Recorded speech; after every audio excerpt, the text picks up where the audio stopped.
नमस्कार बच्चों। आज हम अपने 8वें पाठ का अगला पाठ पढ़ते हैं, अगला भाग उसका। पिछली बार हमने 2 पैराग्राफ इसके पढ़ लिए थे, अब हम तीसरा पैराग्राफ पढ़ रहे हैं। पाठ का नाम है कर्मयोगी स्वामी केशवानंदः। शुरू करते हैं।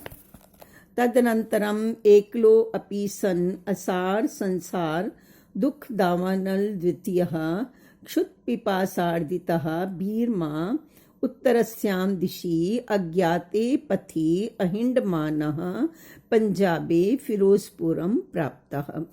पिछली बार हमने पढ़ लिया कि केशवानंद के बचपन का नाम बीरमा था। उनके पिता की तो छोटी आयु में ही उनकी मृत्यु हो गई थी। वो माँ और बेटा अकेले रहते थे। उसके बाद बहुत उनकी दरिद्र अवस्था थी, बहुत गरीबी की अवस्था थी। ऐसे में उनके गांव में अकाल पड़ गया और फिर वो एक गांव से दूसरे गांव घूमते रहे और रास्ते में ही उनकी माँ की भी मृत्यु हो गई।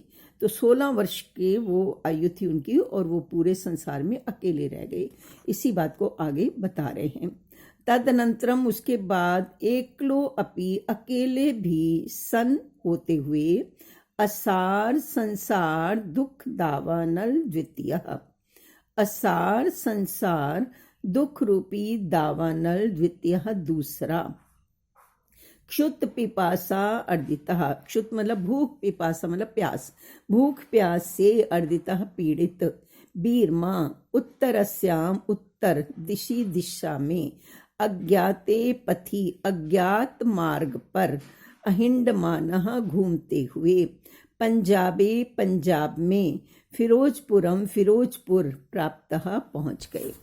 तदनंतरम उसके बाद एकलो अपि अकेले भी सन होते हुए असार संसार के दुख रूपी दावानल द्वितीय दूसरे। क्षुत पिपासा अर्दिता भूख और प्यास से व्याकुल पीड़ित बीरमा उत्तर दिशा में अज्ञात मार्ग में भटकते हुए घूमते हुए पंजाब में फिरोजपुर नगर में पहुंच गए। अब इसका मतलब दोबारा पढ़ने हम क्या हुआ कि वो अकेले रह गए इस संसार में। फिर आगे उन्होंने एक शब्द लिखा है, उसके बाद अकेले होते हुए भी असार संसार दुख दावानल द्वितीय। ये संसार कैसा है? असार है। इसमें कोई भी सार वाली वस्तु नहीं है। सार मतलब तत्व वाली, और तत्व किसे कहते हैं? जो सत्य होता है, जो हमेशा बना रहता है, ऐसा कुछ भी नहीं है। मतलब यहाँ हर चीज मिटने वाली है। जो भी चीज होगी, चाहे वो जड़ हो चाहे वो चेतन हो, वो बनती है और मिटती है, बनती है और मिटती है। ऐसी कोई भी वस्तु नहीं है जो हमेशा बनी रहे। इसलिए इस संसार को क्या कहा जाता है? असार कहा जाता है। दूसरा, इसको ये दुख रूपी इसमें दावा नल जल रही है हमेशा। दावा नल का मतलब क्या होता है? दावा और अनल 2 शब्द हैं इसमें। अनल का मतलब होता है आग, अग्नि। तो अग्नि को या आग को न 3 प्रकार की आग बोली जाती है। एक तो दावा अनल, दावाग्नि, बड़वाग्नि और जठराग्नि। दावाग्नि वो होती है जो जंगलों में लग जाती है, जब बहुत बारिश वगैरह हट जाती है, खत्म हो जाती है, जब जंगल बिल्कुल सूख जाते हैं एकदम गर्मी के मारे, तो सूखे पेड़ जब आपस में टकराते हैं तो कभी कभी आग लग जाती है और फिर जंगल के जंगल आग जल जाते हैं। उसी को बोलते हैं दावाग्नि। दूसरी होती है बड़वाग्नि। ये समुद्र में लगती है। समुद्र में आपको सुना होगा आपने कि समुद्र में ना पेट्रोल भी होता है कहीं कहीं पर। तो जब वो पेट्रोल में कभी आग लग जाए तो वो फिर समुद्र में आग लग जाती है।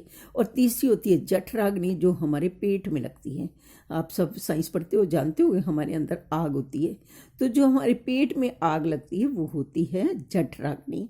तो ये कह रहा है ये संसार जो है वो दुख की दावा अग्नि यहाँ पर जल रही है। यहाँ पर दुख रूपी दूसरी दावा अग्नि है। एक दावा अग्नि तो जो जंगलों को जला देती है, और यहाँ दुख रूपी अग्नि है जो इस संसार को जला रही है। क्योंकि यहाँ पर हमेशा दुख ही दुख है, कष्ट ही कष्ट है। कभी शरीर का कष्ट, कभी मन का कष्ट, कभी तन का कष्ट, कभी धन का कष्ट। यहाँ दुख ही दुख है। तो दुख रूपी दावा अग्नि यहाँ पर दूसरी जल रही है। तो ऐसे दुख रूपी दावा अग्नि वाले इस संसार में जो बीरमा थे वो भूख और प्यास से पीड़ित होकर के उत्तर दिशा में अज्ञात रास्ते पर, जानते ही नहीं थे मार्ग कहाँ जाएगा, वहां भटक रहे थे। भटकते भटकते वो कहाँ पहुंच गए? पंजाब में फिरोजपुर नगर में पहुंच गए। ठीक है। तो ये इसका मीनिंग है। लिखना आपको वैसे ही है जैसे मैंने आपको मीनिंग करके बताया।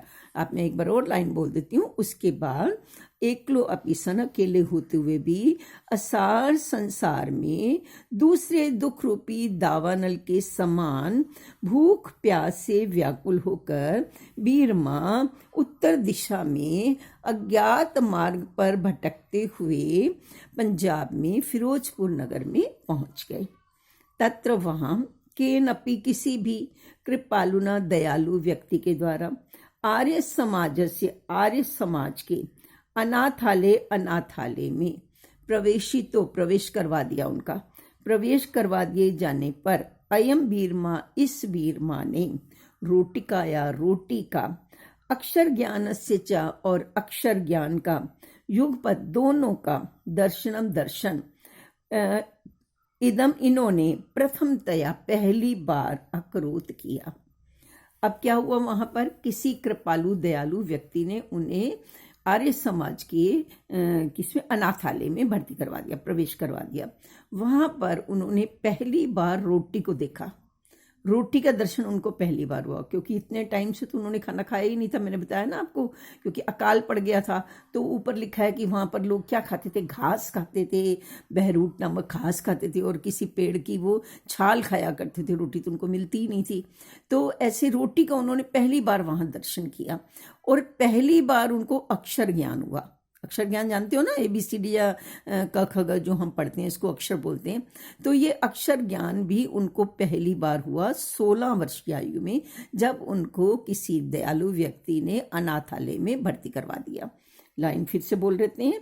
तत्र वहां के नपी, किसी भी कृपालु के द्वारा आर्य समाज के अनाथालय में प्रवेश करवा दिए जाने पर अयम वीरमा, इस वीरमा ने रोटिकाया, रोटी का, अक्षर ज्ञान से च, और अक्षर ज्ञान, युगपत दोनों का, दर्शनम दर्शन, प्रथमतया पहली बार अकरोत किया।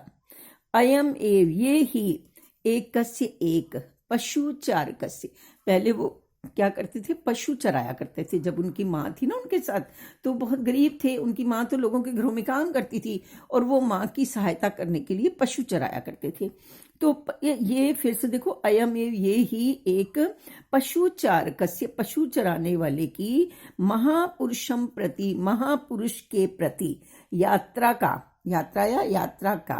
प्रस्थान बिंदु आसीत था, प्रस्थान बिंदु था। मतलब इससे ये ही एक पहला अवसर था जब एक पशु चारक जो था वो महान महापुरुष बनने के लिए उसकी ये यहाँ से यात्रा शुरू हो गई। यहाँ से वो महापुरुष बनने के लिए निकल पड़ा अपने मार्ग पर।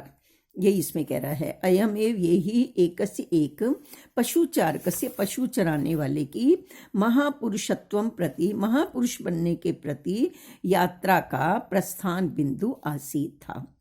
अत्र यहाँ, तस्य उसकी, हृदय में, यहाँ उसके हृदय में, उसके दिल में, संस्कृत अध्ययन इच्छा, संस्कृत पढ़ने की इच्छा, अंकुरिता उत्पन्न हुई।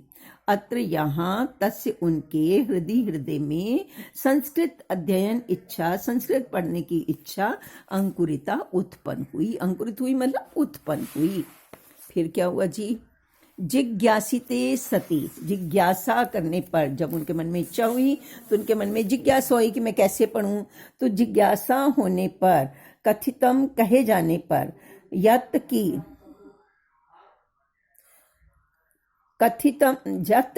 जाटस्य जाट, तव तुम्हें, संस्कृतम संस्कृत को, सुलभम कैसे सुलभ है। जिज्ञासिते सती का मतलब होगा पूछे जाने पर। जब उन्होंने किसी से पूछा तो उनको क्या कहा गया, कथितम, उन्हें कहा गया कि यत की जाटस्य तव, तुम तो जाट हो, तो तुम जाट को संस्कृत कैसे सुलभ है। जब उन्होंने किसी से कहा कि मुझे संस्कृत पढ़ने की इच्छा है सॉरी